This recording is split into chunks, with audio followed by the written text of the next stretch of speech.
The rain hit the thick glass of the 68th floor boardroom like a handful of gravel. They say that grief brings families together.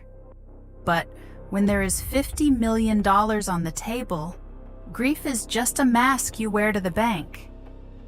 My name is Evelyn. I am an estate planning attorney. And today, I am attending my own father's will reading. Across the massive mahogany table sat Eleanor, my dear stepmother. She wore a black designer dress that cost more than my entire law school tuition. She held a lace handkerchief to her dry eyes, playing the role of the devastated widow to absolute perfection. Next to her was Richard, my half-brother, the golden child. He was tapping his gold Rolex against the table, not out of sadness, but out of impatience. He wanted his crown. And then there was me, sitting at the far end of the table, wearing a simple dark gray suit, no jewelry, just my glasses and a silver briefcase resting by my feet. 10 years ago, my father cut me off because I refused to marry the son of his business partner. He told me I would fail. He told me I would come crawling back. I didn't. I built my own career. I learned the law, specifically the laws of money, the loopholes, the silent weapons of the ultra-rich. The family lawyer, a nervous man named Arthur, cleared his throat. He opened the leather binder. "We are here to execute the final will and testament of Marcus Vance," Arthur began. His voice trembled slightly. "Drafted and notarized exactly 30 days prior to his passing." Eleanor sniffled loudly. Richard stopped tapping his watch. The room went dead silent. The only sound was the hum of the air conditioning and the smell of impending greed. "To my beloved wife, Eleanor," Arthur read, adjusting his glasses. "I leave the primary estate in the Hamptons, all personal assets, and a 40% stake in Vance Holdings." Eleanor let out a breath she had been holding, a triumphant little exhale. "To my son, Richard. I leave the remaining 60% voting shares of Vance Holdings and the position of Chief Executive Officer." Richard leaned back in his leather chair. He actually smirked at me, a slow, arrogant smirk. "And to my daughter, Evelyn." Arthur paused. He actually looked apologetic. He swallowed hard before continuing. "I leave the sum of $10,000 from my personal checking account. $10,000 out of a $50 million empire." And Richard chuckled. He actually laughed out loud. "Well, Evelyn," he sneered, "that should cover the rent for your little apartment this month. Welcome to the sidelines." Eleanor patted Richard's arm, pretending to scold him, but her eyes were gleaming with pure malice. "Now, Richard, be kind. Evelyn chose her path. Your father simply honored her desire for independence. They expected me to scream. They expected me to cry. They expected me to throw a tantrum and threaten to drag them to probate court. But I didn't move a muscle. I just took a slow, deliberate sip of my black coffee. It was cold, but it tasted perfect." "Arthur," I said. My voice was quiet, flat. It cut through the room like a scalpel. "Could you please pass me the document, the signature page?" Arthur hurriedly slid the heavy paper across the polished wood. I looked at the signature. It was shaky, weak, the signature of an old man heavily medicated in his final days. "So," I said, looking up at Richard, "you are the CEO now, the master of the universe. Tell me, Richard, How is the company's liquidity?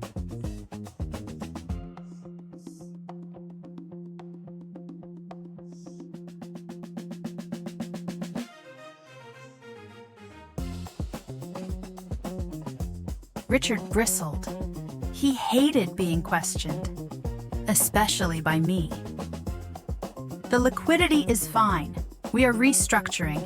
I am taking us in a new aggressive direction. Not that it is any of your business anymore. I nodded slowly. Aggressive? Right. Like the $10 million corporate loan you authorized last week? Using the company's commercial real estate as collateral? Richard's face froze. His smirk vanished instantly. Eleanor sat up straight, her fake tears completely gone. How do you know about that? Richard demanded. His voice was suddenly an octave higher. I reached down and lifted my silver briefcase onto the table. The metal latches snapped open with a sharp, echoing clack. I know a lot of things, Richard. I know that you wired that $10 million to an offshore account in the Cayman Islands, a shell company called Blue Horizon Limited. I pulled out a stack of documents an inch thick and dropped them onto the table. Thud. That is privileged company information, Richard stammered, his face turning a sickly shade of pale. Arthur, tell her she has no right to look at those financials. She is not a shareholder. Arthur looked terrified. He looked back and forth between us. Actually, Richard, I interrupted smoothly, I have every right, because I am not just an attorney. I am a forensic accountant, and more importantly, I leaned forward, resting my elbows on the table. I am the trust protector. Eleanor's voice trembled. What are you talking about? What trust? I smiled. It was not a nice smile. That piece of paper you are holding, Arthur, that 30-day-old will, it is completely worthless. A very expensive piece of garbage. I pulled out a single sheet of paper with a gold seal at the top. 5 years ago, while he was completely of sound mind, my father and I drafted an irrevocable trust, a blind trust, and he transferred every single asset, the houses, the company, the bank accounts into it. You cannot do that, Eleanor practically screamed. We are his family. The probate court will tear that trust apart. No, Eleanor, I corrected her softly. They will not, because an irrevocable trust bypasses probate court entirely. The assets no longer belonged to Marcus Vance when he died. They belonged to the trust. Therefore, he had absolutely nothing left to give you in that fake will you forced him to sign. The silence in the room was absolute. You could hear Richard's heavy breathing. And as the trust executor, I continued, my voice echoing in the quiet room, I have a strict fiduciary duty to protect the assets from hostile actors, like a CEO who embezzles $10 million from a corporate loan. It was an investment, Richard shouted, slamming his fist on the table. I am the CEO. I make the calls. You were the CEO, I corrected him. 10 seconds ago, my automated software detected your wire transfer to the Caymans and flagged it as international money laundering. I tapped the screen of my iPad. I have just initiated an immediate asset seizure. The bank has frozen your personal accounts, Richard. Your credit cards, your investment portfolios, everything. You are completely locked out. Eleanor grabbed her phone, her hands shaking uncontrollably. She started dialing her bank. Declined, she whispered, her eyes wide with pure terror. My black card is... declined. I took another sip of my coffee. Yes, I also froze the joint accounts. You see, we have a tax problem. A tax problem? Eleanor gasped, clutching her diamond necklace as if I was about to rip it off her throat. Yes, Eleanor, I said gently. You see, for the last 6 months, you have been transferring company funds to your personal accounts to buy gifts, jewelry, designer clothes, a brand new Porsche. I am his wife, she screamed. I am entitled to my lifestyle. You were his wife, I corrected her. But those funds belonged to the irrevocable trust. By taking them, you committed theft. And more importantly, you did not pay taxes on them. I tapped my screen again. The IRS takes unpaid taxes very seriously. I filed a federal tax lien against you this morning. They have seized your personal bank accounts until the audit is complete. Eleanor collapsed back into her chair, her mouth opening and closing like a dying fish.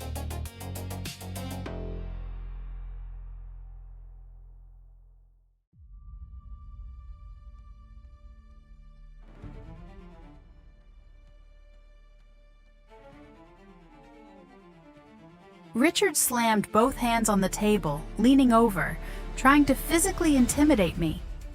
You absolute bye. He stopped himself, his face red with rage.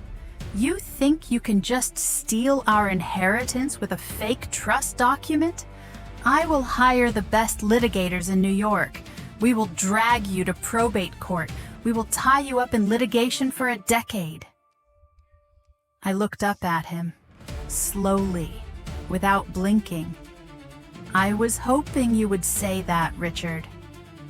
Because if you challenge the trust, I explained, my voice dropping to a dangerous whisper, you trigger the no contest clause, but it is actually much worse than that. I reached into my briefcase and pulled out a black USB drive. You see, Richard, I know exactly how you got my father to sign that fake will 30 days ago. I plugged the drive into the table's console. The massive flat-screen TV on the wall flickered to life. The security footage was crystal clear. It showed my father's bedroom.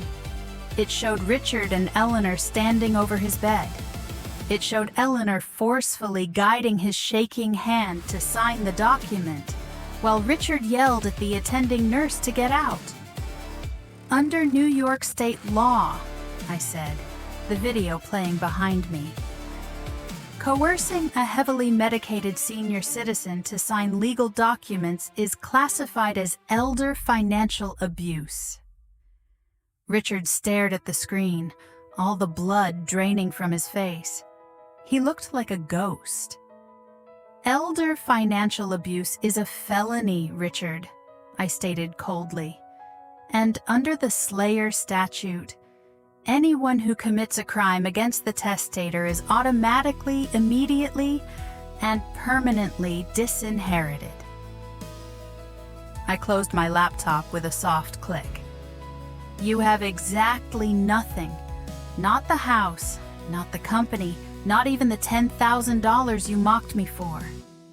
Eleanor began to sob, real tears this time, ugly, desperate tears. You monster, she hissed at me.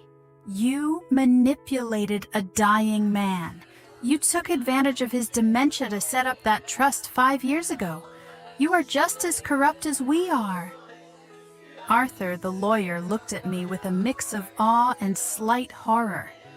The audience might think Eleanor was right. Maybe I was the villain. I let the accusation hang in the cold air of the boardroom. And then I smiled. Manipulated? I laughed softly. A genuine dark laugh. Oh, Eleanor, you really think a man who built a $50 million empire from nothing could be tricked by anyone? Even his own daughter? I picked up a small remote control from the table. You thought he was weak. You thought his mind was gone, but you forgot one crucial detail about Marcus Vance. I pressed the button. He always laid a trap for rats. The screen switched from the security footage to a high-definition video. There he was, my father, not sick, not frail. He was wearing his custom Brioni suit, sitting in his leather armchair, swirling a glass of 50-year-old scotch. He looked powerful, sharp, lethal. The timestamp in the corner read exactly 5 years ago, the day we drafted the irrevocable trust. "Eleanor, Richard!" My father's voice boomed through the speakers, deep and commanding. "If you are watching this, it means you took the bait." Richard gasped, stumbling backward until he hit the glass wall. "It means," my father continued on screen, "you forced me to sign that fake will. Lem, and it means you took the $10 million from the corporate loan, thinking you could stash it offshore." My father took a sip of his scotch. "But here is the beautiful part, Richard. That $10 million? It was not family money." I stood up from my chair, buttoning my suit jacket. I took over the explanation. "That $10 million was a highly monitored, federally backed commercial loan," I said, walking slowly toward Richard. "I structured it myself, and by moving those specific funds to the Cayman Islands,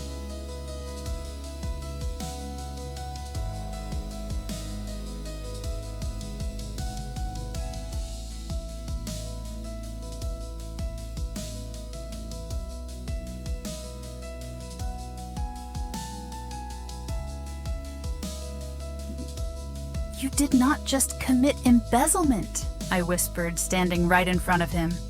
"You committed federal wire fraud and international money laundering, across state and international lines." I can give it back," Richard stuttered, tears streaming down his face. "I will reverse the wire. Please, Evelyn." "You cannot," I replied flatly.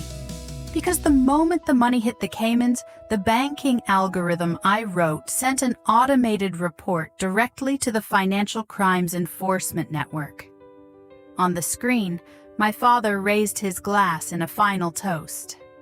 "I gave everything to Evelyn," he said, "because she is the only one smart enough to keep it. As for you two, enjoy the federal penitentiary." The screen went black. In the heavy silence of the 68th floor, we heard a sound. Faint at first, then growing louder. Sirens, wailing through the rainy streets of Manhattan. Stopping directly below our building, Arthur, the lawyer, was shaking so hard his pen dropped to the floor. "Evelyn, what did you do?" "I executed the estate plan, Arthur," I said calmly, returning to my seat and packing my silver briefcase. The heavy double doors of the boardroom swung open. Not security guards, but 4 men and women wearing navy blue windbreakers with 3 yellow letters on the back. FBI. "Richard Vance? Eleanor Vance?" The lead agent stepped forward, holding a stack of papers. "We have federal warrants for your arrest regarding wire fraud, money laundering, and elder financial abuse. Hands where I can see them." Eleanor screamed as they pulled her up from the chair. Richard did not even fight. He just stared at me, completely broken, as they locked the steel handcuffs around his wrists. The metallic click echoed in the room. I watched them being dragged out into the hallway. They wanted to take everything from me. They thought my gender, my quietness, and my choice to walk away meant I was weak. They forgot that while they were busy spending my father's money, I was busy learning how the system that protects that money actually works. I picked up my cold coffee, walked over to the floor-to-ceiling window, and looked down at the police cars below. They say living well is the best revenge. They are wrong. Total, legal, and absolute financial annihilation is the best revenge.